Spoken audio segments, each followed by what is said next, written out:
On December 8th of 2020, it was announced that the CentOS project would be shifting focus to their recently minted CentOS Stream project, and today we're going to take a look at what this means for CentOS, Red Hat, and the Linux community. You smell that? It smells like a bit goblin. Before we get into anything else, let's take a look at the historical relationship between Red Hat and CentOS. CentOS was first created by Gregory Kurtzer in 2004 as a free clone of Red Hat Enterprise Linux, and was famously known as being binary compatible with RHEL, with the only real changes being branding. A couple years down the road, they absorbed the Tau Linux project, which itself was another clone of RHEL, and began picking up steam in the Linux server space, eventually overtaking Debian as the most popular Linux distro for web servers in 2010. I'd even be willing to bet that that was in large part due to the about 10 years of support that was being given for each RHEL and CentOS version. Onwards a few more years, in the year of our Lord 2014, Red Hat decided to sponsor the CentOS project. This provided a mutually beneficial relationship between the two very similar projects, as it let Red Hat get some control over their free introduction to their paid RHEL offering, and it also provided the CentOS project with some much needed funding for development and testing. And honestly, I just love it when businesses and open source can work together so fluidly. It's just beautiful. By this point, the flow of software updates started with Fedora being the upstream with all of the latest packages, which Red Hat would then fork from and iron out for a major release version. And then eventually, CentOS would catch up about a few weeks or so later after the RHEL version was released. This was a very robust chain of operating system development that was well regarded and was going to get a shakeup about half a decade later. Just over a year ago, when CentOS 8 was released, alongside it was released CentOS Stream, which was kind of intended to be like a rolling release beta testing ground for upcoming point releases for RHEL and CentOS. There didn't seem to be a whole lot of want or need around it, as it was basically just CentOS with some slightly more updated packages sometimes, but at the very least, it gave Red Hat a public testing ground for upcoming point releases, and any experienced software developer will tell you that there are always going to be bugs that slip through the cracks of automated testing and will just have to get fleshed out during a widespread use. Back to the history lesson, now we're here. A time where Red Hat and the CentOS project are phasing out the original CentOS version, leaving the only free versions being CentOS Stream and Fedora. So exactly what changes were made? Ars Technica actually made a very good summary of the new workflow between CentOS Stream and RHEL in their Where Do I Go Now article, of which you can find a link to in the video description. In the past, CentOS used to be pretty much an exact clone of RHEL that was slightly delayed, which granted them some nicety, being that RHEL users would normally flesh out any bugs before hitting CentOS. However, CentOS Stream will now be a kind of rolling release distro that is slightly ahead of RHEL point releases to test out any package version changes before moving them to RHEL.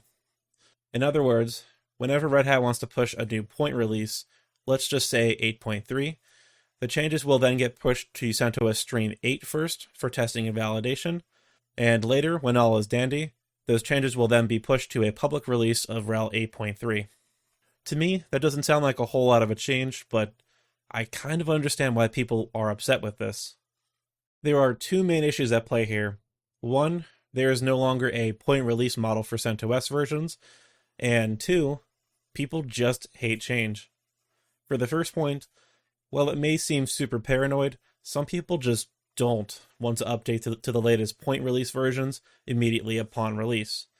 I myself have run into issues with ABI version changes going from RHEL 7.2 to 7.3, causing software to break, and then again from 7.3 to 7.4, causing some package conflicts with the Mate desktop environments, since some packages were renamed or removed, and updating was just a pain. Ugh, those were some stupid long days. As for the second point, while I don't agree with it, there will always be those people that complain and whine over any change. good or not.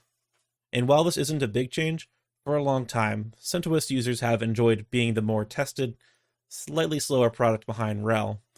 And now that's being taken away with CentOS being placed just in front of RHEL in the pipeline instead of just behind it. Another thing is that the change of focus also causes some concern, as this can look a little bit like Microsoft's old embrace, extend, extinguish strategy, depending on how you look at it.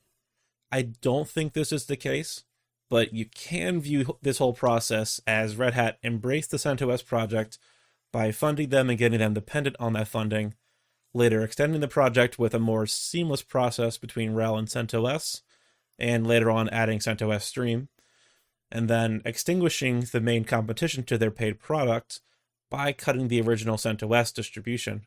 Again, I don't think this is the case, but I can understand where people draw that conclusion.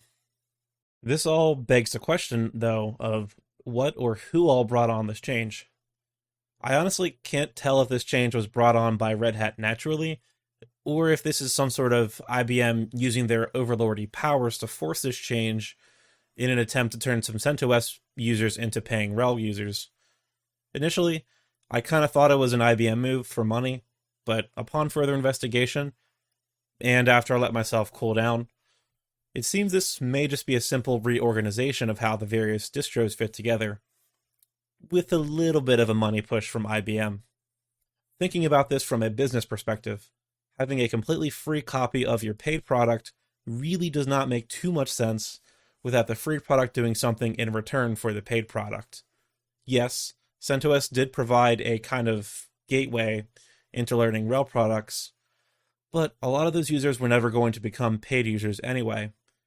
It was actually widely considered that you should use CentOS unless you wanted the paid support of RHEL. And I have personally worked in organizations that either could have paid for or decided to stop paying for RHEL in favor of CentOS, as they really weren't going to use the support anyway. But at least on the bright side, instead of outright punting CentOS into the sun to get rid of it entirely, they're keeping it around as a free testing ground for RHEL, which kind of makes sense, again from that business perspective. Let the non-paying users deal with a slightly, and I mean slightly, less stable version to work out the kinks. That being said, rather than taking away a product or feature that lots of people loved, I think this could have been better solved with adjusting the length of support from 10 to like 3 or 5 years for CentOS, as that would give people more incentive to pay for support if they want to keep their operating system long term, which is when development and support becomes a lot more challenging and a lot more expensive. That all said, what matters now is where do we go from here? Assuming Red Hat doesn't change course and nix these changes, there are some options if you really don't want to use CentOS Stream. The original founder of CentOS is actually starting up a new project called Rocky Linux, which aims to be what CentOS was. There's nothing material yet, as they're still building their infrastructure and getting their group together and such, but if you want the old CentOS back, then you should definitely head over to their GitHub page and find a way to contribute somehow. If you want to get away from Red Hat entirely, you have some business and community-backed distros alike. As for the businessy options, you can head over to Ubuntu or OpenSUSE, which both have free LTS distros available, with extended support available via paying. Both are great options and are backed by great companies. If you just want to get away from commercial distributions, then I would recommend going with Debian, which is the one that I use personally in like 95% of my Linux installs outside of work, and I can personally vouch for it.